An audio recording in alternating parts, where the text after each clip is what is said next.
One of the most outspoken critics of police use of force here in the Valley. But he gets some on-the-job training about use of force tonight. Very interesting stuff. Reverend Jarrett Maupin led protests and marches after Phoenix police shot and killed an unarmed man.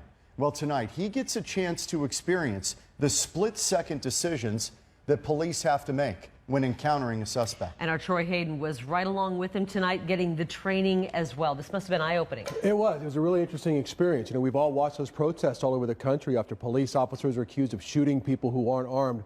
But what would happen if one of those protesters felt what it was like to wear a badge and then be put in a life-or-death situation himself?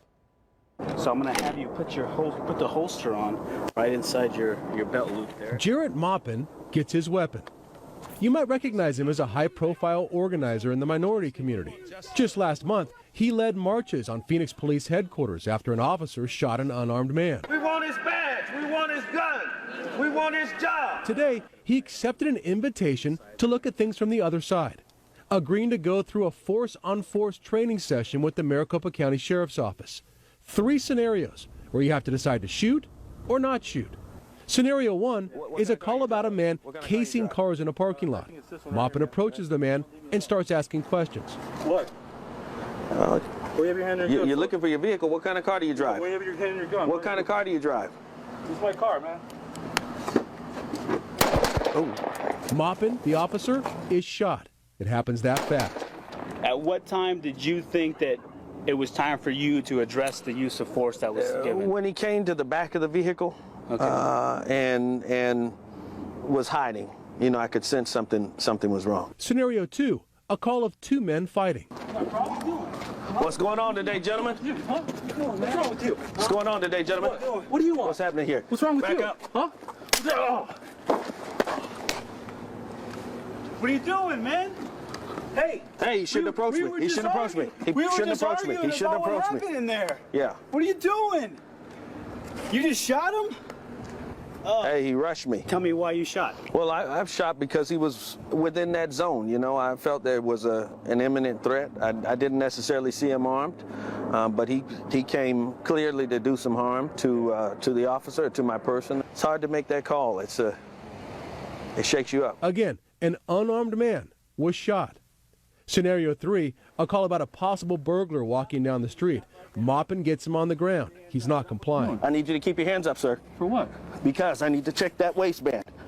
Well, why? What are you doing, Because I don't know what you have under there. Everybody, look at this guy.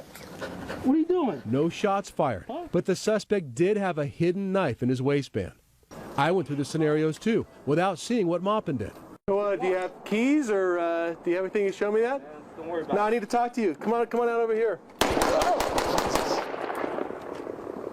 Well, I'm dead. Maricopa County Sheriffs, get on the ground. Get on the ground. Both of you, get on the ground. Get on the ground. For what? Get back. Get back. Same results for both of us. Things happen very fast out here. I asked Maupin what his biggest takeaway from this exercise will be. I didn't understand how important compliance was, but after going through this, yeah, my attitude has changed. This is all unfolding in 10 to 15 seconds. People need to comply with the orders of law enforcement officers for their own sake.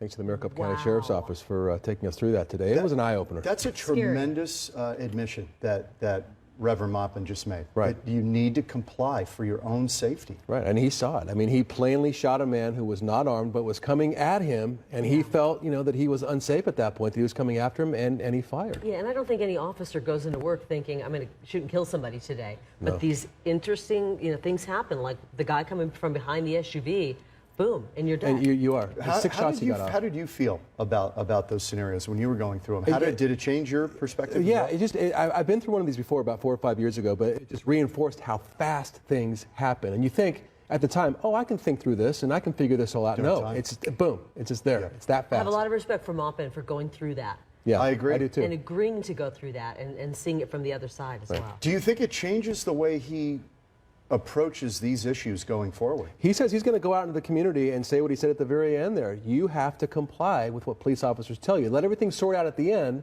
but just do what they tell you right then and sort things out afterwards. Interesting. Interesting. All right, thanks, Troy. Good stuff, Good Troy. stuff. Thank you.